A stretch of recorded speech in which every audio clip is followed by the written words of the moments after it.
Good morning.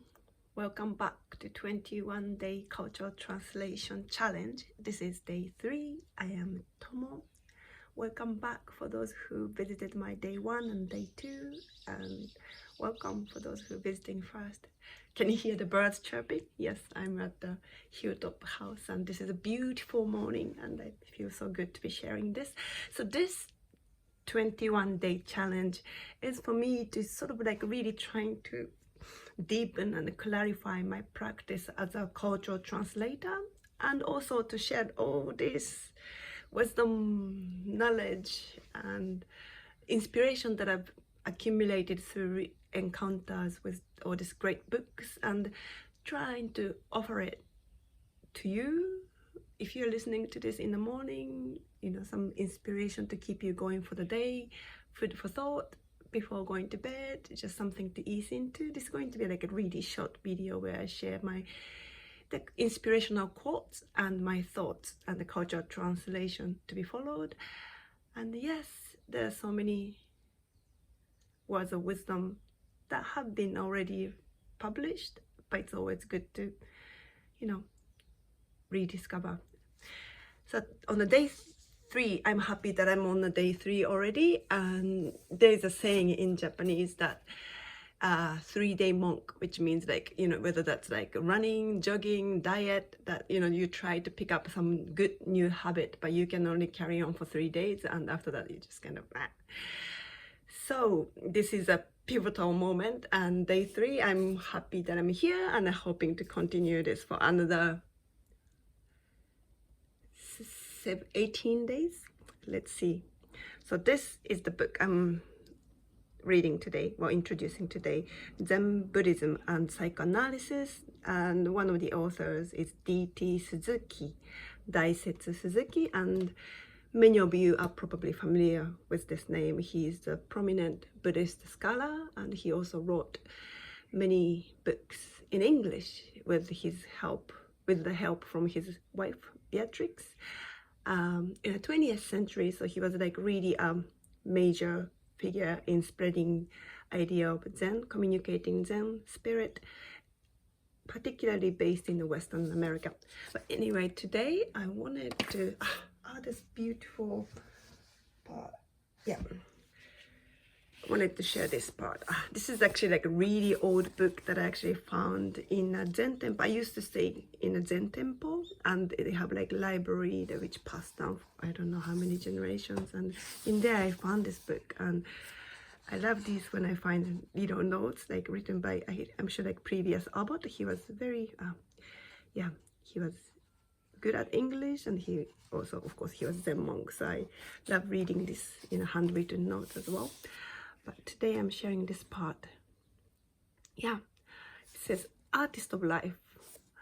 And I don't know, Zen as an artist of life, Zen practice and art of life might not, connect in your mind so easily, but as I read this, I can totally,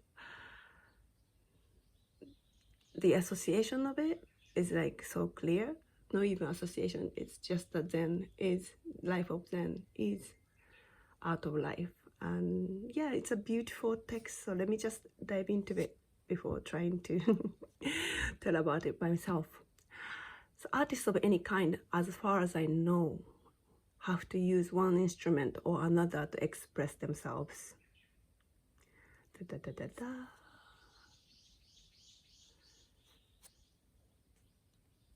This is unusual, extraordinary, you may claim.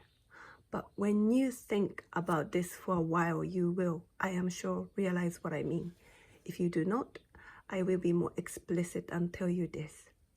The body, the physical body we all have, is the material, corresponding to the painter's canvas, the sculptor's wood or stone or clay, the musician's violin or flute, the singer's vocal cords, and everything that is attached to the body, such as the hands, the feet, the trunk of the body, the head, the viscera, the nerves, the cells, thoughts, feelings, senses, everything, indeed, that goes to make up the whole personality is both the material on which and the instruments with which the person molds his creative genius into conduct, into behavior, into all forms of action, indeed into life itself.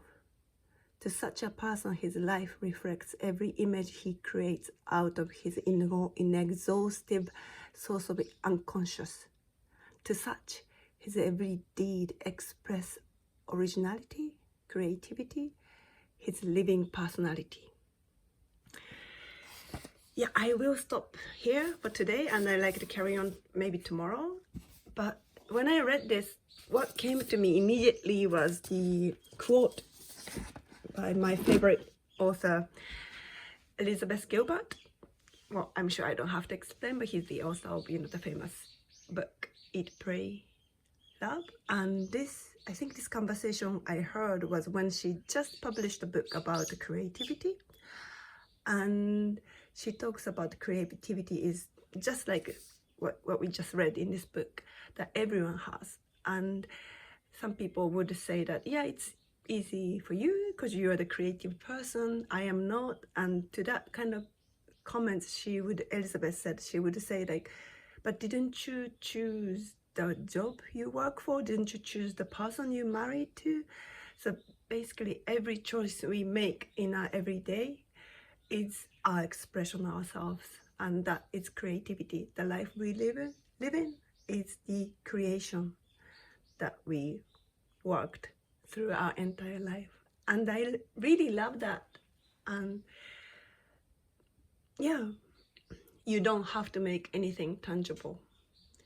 It's the thought, it's the choice, it's one action that you make today is the result of your creativity. And in that, it resonates with what I experienced in a Zen temple so much as well. Maybe I'll talk about this tomorrow. But yes, so yeah, this is where I leave you. Maybe this could be a inspiration. Birds are like really loud and happy today. Hoping that,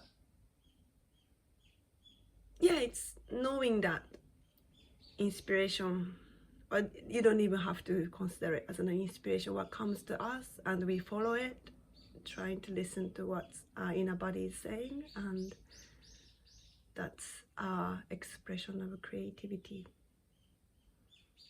We have a choice in our hands. Okay, it feels like I'm not creating a beautiful finishing line, but that's the way it is, and this is my day 3. I did it at least. So hopefully you come back to read with me the rest of the Artist of Life tomorrow. Maybe it could be another book, but I'm wishing you a beautiful day, and hopefully we'll talk soon.